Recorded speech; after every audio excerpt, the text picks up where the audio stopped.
It's Leslie Veronica again. Now, in this mini lecture, I want to talk about the lead up to the Rising. I'm going to focus on initially the impact of the war and Redmond's reaction to that, and then move on to look at Arthur Griffith and the early Sinn Fein, and then a little bit about the IRB. So, immediately on the outbreak of the war, Redmond gave his support to the war effort, initially suggesting that the IVF and the UVF should come together to form a home guard for Ireland. That was rejected out of hand by the War Office and was one of the first of a number of incidents which were seen as snubs to Irish nationalists by the War Office. He went much further than this in September of 1914, the 20th of September, following the announcement that Home Rule was put in the statute books. He made a very famous speech at Wooden Bridge in County Wicklow. And at this speech, he called upon the IVF to sign up to join the British Army and to fight overseas for what he saw as an honourable cause. He saw it as the moral responsibility of Ireland to support the British war effort. He saw it as the right thing to do in terms of defending Belgium. He hoped that it would lead to a sort of a certain reconciliation, if you like, between Unionists and Nationalists and allay some Unionist fears about Nationalists. He also hoped that it would mean that in the aftermath of the war, when those special amendments were being added, that there could be some conciliation on that matter as well. But I think overall, Redmond's position was that he really believed it was the right thing to do. And by and large, the IVF believed that too, because of the approximately 170,000 members of the IVF at that time. The vast majority do support that, with a minority of 10 to 12,000 of radical nationalists who were members of the IVF not supporting that. Later on, we would identify this as one of those moments that was ill-judged for Redmond. But again, that wouldn't have been evident at the time. At the time, it certainly was in keeping with the spirit in the early days of the war. So overall, about 200,000 Irishmen joined up and about 30,000 died in the war. There was, as I said, a slight difference between Unionists and Nationalists. For example, Unionists very early on got a division which was recognisably seen as a UVF division, and that was 36th Ulster Division, had its own insignia and all of these very important things. And this is important because it means that the contribution made by the UVF to the war effort was very easily measured, particularly commemorated today by the Battle of the Somme and by the losses of the Battle of the Somme. Therefore, members of the IVF who signed up and who didn't get the same treatment, I mean, there was eventually a 10th and 16th Irish divisions, but these did not have specifically IVF insignia or associated with the IVF.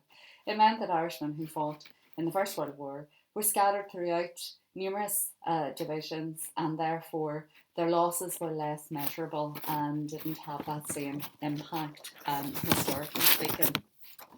At the time, there was also the feeling that this was yet again another example of how the British treated Unionists and Nationalists differently. And again, as the war went on, that would start to ferment. It would cause resentment, and it would add weight to those who were arguing throughout the war that you could never expect fair treatment from a British government if you were an Irish nationalist.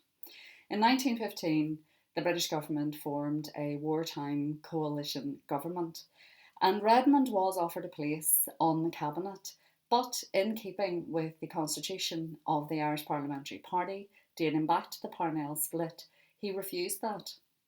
And Carson, on the other hand, took a seat and was Attorney General. So this meant that Unionism had a seat in the cabinet throughout the war, whereas Irish nationalists did not, and it reduced the political influence of Redmond and of the Home Rule Party for the remainder of the war. As the war continued, it became more unpopular, as was the case in all of the European countries participating.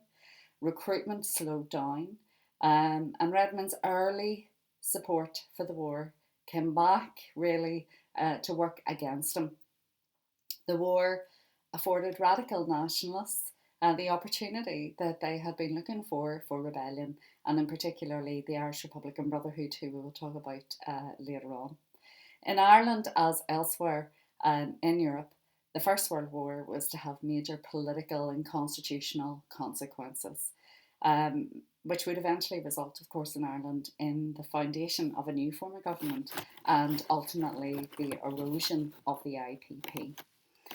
The rise of Came was associated with Arthur Griffith and Sinn Fein, his Sinn Fein party. Now, this was a misnomer, but nonetheless, I think we have to talk a little bit about Arthur Griffith and the early Sinn Fein before going on to think about the IRB. So Arthur Griffith was an outspoken, controversial, well-known figure in Dublin prior to the war. Primarily, Arthur Griffith was a writer and a man of ideas, much less than he was a politician. And this is revealed. He was frequently prepared and very willing to stand down as leader of the Sinn Féin party. And even the way the Sinn Féin party was formed shows that he doesn't really have those political aspirations to lead, but he does have political aspirations to be a generator of ideas and policies. He liked generating ideas. He didn't like taking the lead role, and there's certainly a lot of evidence to suggest he's not very well suited to that lead role. After the outbreak of the war, he started a new paper. He had been generating his ideas throughout many papers prior to that, and because of new censorship laws, and I suppose that I include this as a sign of his creativity and how he is a good tactical thinker, he introduced a paper which was called Scissors and Paste, which is a very innocuous name. And this was a paper which took articles or snippets of articles that had already passed the censorship board and put them together in such a way that the effect of reading them would reveal key criticisms of the government and government's policy. But they in themselves had already been passed. And of course he did this as a way to get around censorship. It didn't work. I mean, the paper was censored fairly quickly, but it's a good indication of his ingenuity. He was a strong writer. He developed his ideas through his writing and through all of the various newspapers and pamphlets that he had been producing, particularly since the turn of the century. He often took a very different view to other radical nationalists. He was obsessed with statistics to the extent that he would frequently include comparison tables with statistics. He made numerous comparisons to other European nations, and he remained very committed throughout the whole period to a policy of abstentionism, which of course later on would become something that would be very associated with Sinn Féin. Perhaps his most controversial policy was his belief in the dual monarchy or the Hungarian model or the Austro-Hungarian model, depending on who you're reading to tell you. Well, really what this means is two separate but equal nations with their own parliaments but sharing a head of state, sharing a monarchy. Now when you're looking at that, that would make Arthur Griffith not Republican. I mean, the Republican model of government is one which rejects monarchies out of hand and has an elected head of state. But in fact, Arthur Griffith was a Republican. He favoured a Republican form of government, but he saw the dual monarchy as a good compromise, as a way to get around the fact that for many people, losing the crown, and for Unionists in particular, losing the crown might be a step too far. So he became committed to this dual monarchy model quite early on, and he stuck with that throughout the rest of his time in politics. His decision to form a political party, as I said before, was a reluctant decision, and it was really something that came about because there was a wide variety of small groups who were more radical in the Home Rule Party. Some of them were more radical in terms of having a more class-based nationalism. Some were more radical in terms of being more separatist in the Home Rule Party, feeling the Home Rule Party wasn't going far enough. But there were lots of little groups in the period between 1900 and 1914 that all wanted something different to Home Rule, something more than Home Rule. And partly what Arthur Griffith wanted to do was to try to give a vehicle to bring some of those groups together, to offer an alternative to Nationalist Ireland, to just the Home Rule Party. So in 1907, he set up the Sinn Fein party. Now, it was set up very, very hastily. He had been, prior to that, really trying to convince members of the Home Rule Party of the need to change some of their ideas, and he'd done so successfully. It had given rise into this by-election in Leitrim, and the candidate was standing down as Home Ruler and standing for election again. And Griffith sets up a Sinn Féin party to really give this candidate a party to hang his hat on. He doesn't win the by-election, but that is sort of officially the start of Sinn Féin. So Sinn Féin, as it was at that time, is very different to the Sinn Féin that is going to win the election in 1918, as we'll see as we go through the course. His heart wasn't really in this party. The ad hoc way it was set up would tell us that, and he left its organisation to others. By 1909, however, it was starting to peak. It had 100 branches across the country and about 1,200 members approximately. By 1914, it was down to one branch, and that was really only in Dublin. And that is seen as bad leadership on his party. Didn't put the effort in to really build a party. So the party vanished, but he significantly remained a very influential figure in Dublin through his writing. He was a public figure, so although his party had dried up, his name was still known and was often publicly and erroneously associated with the Irish volunteers, the volunteers who hadn't followed Redmond with the Wooden Bridge speech in particular. And this is the reason why the rising becomes known as the Sinn Féin Rebellion. Because of this, he was actually arrested in the aftermath of the rising. He was incarcerated, and when he was, when they took him in, they put him into the cell. The other people in the cell said, "Why is he here? He had nothing to do with it. He didn't take part in the rising." To which the warder replied, "No, that the things he's been writing about incited the rising, and that's a good enough reason for his arrest."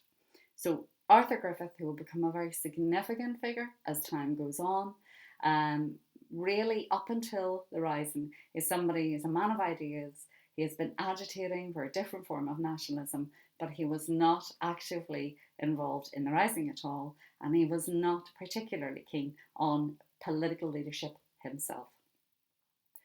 Those who did stage the rising were the IRB, the Irish Republican Brotherhood. Now, the IRB looked back to a tradition which predated Redmond and the Home Rule movement. The Republican tradition was heavily influenced by Romanticism, Gaelic mythology. Some elements would have been influenced by Catholic mysticism, although not all, and looked back to an imagined golden age and looked forward to a de-Anglicised Ireland, an Ireland that would be free of all of the influences of British or English rule. They saw their own generation, the generation that was supporting Home Rule, as really having sold out, as settling for something that was much less than the Irish people or the Irish nation deserved. And they knew very well that their contemporaries regarded them as dangerous extremists, or, in some respects, just not being connected to reality.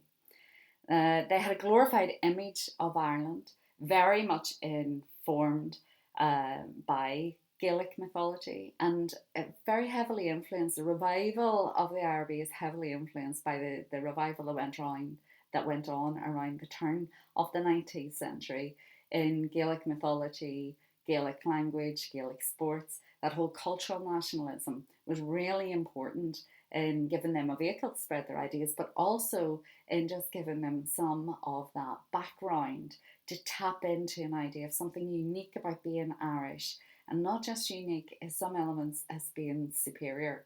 So this all plays in. The IRB had a newspaper which was called Irish Freedom, and this expressed the separatist view that they held. They rejected constitutional politics, and that is going to be very important as we move forward. And they favoured sort of militarised methods and military or radical nationalism. There was also a glorification of bloodshed, a tendency to raise the soldier above the ordinary citizen. Pearse, who would become very much associated with this brand of nationalism, although was originally a Home Ruler himself, would preach that fighting was really the only noble thing. He glorified the losses of the First World War in numerous speeches within the first year and a half of the war, regarding them as heroic, regarding them as this nation's finally reaching their highest level. Now, it can all be seen as nothing more than rhetoric, and it fits into the general rhetoric at the time, and it wasn't unique to Ireland either. However, these ideas were very influential. The IRB itself had been founded in 1858 and had staged one rebellion in 1867, which had been a disaster. After that rebellion, it had changed its constitution, and it's an unusual change and one worth just noting, to say that there wouldn't be any future rebellions until such a time as it was clear that the majority of Irish people wanted such a rebellion. Now, this change paralysed the IRB for many of its members. It's very hard. How do you know when everybody wants a rebellion? You know, it's a bit like the Menshevik position in the Menshevik Bolshevik split.